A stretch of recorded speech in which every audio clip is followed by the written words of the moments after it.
नमस्कार पशुपालक मित्रांनो, स्वागत आहे आपल्या वेट गुरु या यूट्यूब चॅनलवरती.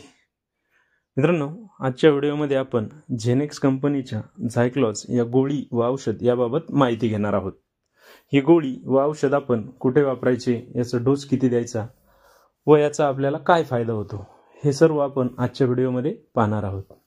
मित्रांनो, व्हिडिओ सुरू करण्याआधी एक विनंती आहे की व्हिडिओ जर आवडला तर व्हिडिओला लाईक करा आणि अशाच नवनवीन औषधांच्या माहितीसाठी आपल्या वेट गुरु या चॅनलला सबस्क्राईब करा. मित्रांनो, झायक्लॉज ही गोळी आणि औषध या दोन्हीमध्ये उपलब्ध आहे. झायक्लॉजमध्ये क्लोसेंटाल हा घटक आहे. झायक्लॉज ही गोळी 6 ग्रॅम सोबतच झायक्लॉज 1 ग्रॅम मध्ये देखील येते. तसेच झायक्लॉज लिक्विड हे 30 ml मध्ये उपलब्ध आहे. मित्रांनो, आता पाहूया झायक्लॉज गोळीचा किंवा औषधाचा वापर आपण कुठे करायचा. मित्रांनो, आपल्या पशूंच्या शरीरामध्ये ज्यावेळी जंत होतात, मग त्यामध्ये आंतरिक परजीवी असेल किंवा बाहेरचे जे परजीवी असतील, या सर्वांमध्ये आपण झायक्लॉजचा वापर करू शकतो. आपल्या पशूमध्ये ज्यावेळी जंत होतात त्यावेळेस आपले पशु चारा कमी खातात किंवा जनावरांचे वजन वाढत नाही किंवा जनावरे कमजोर होतात. काही ठिकाणी जनावरांना जुलाब होतात किंवा दुधारू जे जनावर आहेत त्यांचे दूध कमी देतात. सोबतच काही जनावरांच्या शेणामध्ये रक्त देखील येते किंवा शेणासोबत किडे बाहेर येतात.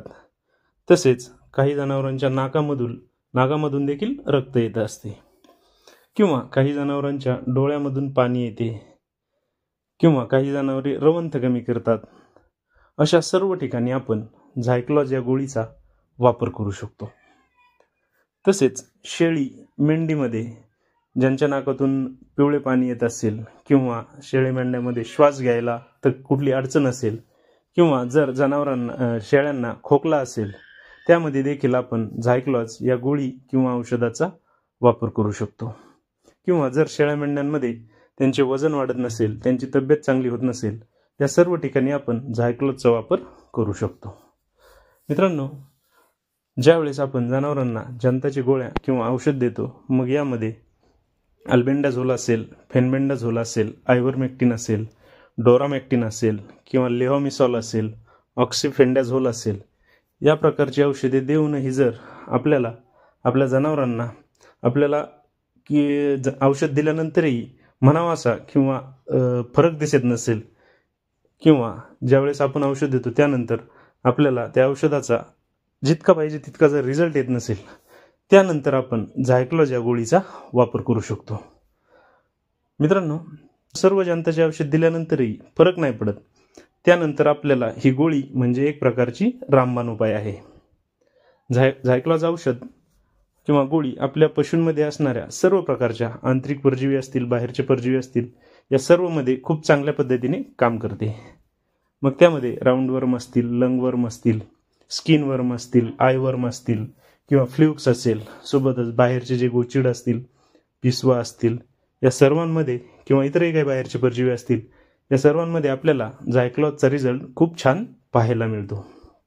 मित्रांनो, झायक्लॉजच्या गोळी किंवा औषधाच्या डोसबद्दल जर सांगायचे झाले तर मोठ्या जनावरांमध्ये आपण म्हणजे ज्यांचे वजन 400 किलो किंवा त्यापेक्षा जास्त आहे, अशा सर्व जनावरांमध्ये झायक्लॉज 6 ग्रॅमची गोळी आपण वापरू शकतो.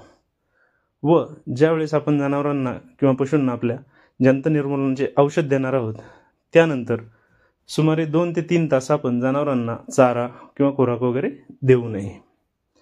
जर आपण शेळी किंवा मेंढीमध्ये झायक्लॉज गोळीचा वापर करणार असाल तर 10 किलो वजनाला 1 ml याप्रमाणे आपण याचा डोस देऊ शकतो. सोबतच जे मध्यम साईजच्या कालवडी असतील किंवा इतर काही जनावरे असतील, यामध्ये जर आपल्याला झायक्लॉजचा वापर करायचा असेल तर यामध्ये आणखी 1 ग्रॅमची सुद्धा गोळी येते, ज्याचा डोस आपण 60 किलो वजनासाठी 1 ग्रॅमची 1 गोळी याप्रमाणे देऊ शकतो. मित्रांनो, झायक्लॉज गोळी ही प्रेग्नन्सी सेफ असल्यामुळे आपण गाभण जनावरांना देखील ही गोळी देऊ शकतो. सोबतच जंत निर्मूलनाचा किंवा या जंतांचा औषधांचा डोस दिल्यानंतर आपण 2ऱ्या किंवा 3ऱ्या दिवसानंतर जनावरांना लिव्हर टॉनिक देणे गरजेचे आहे.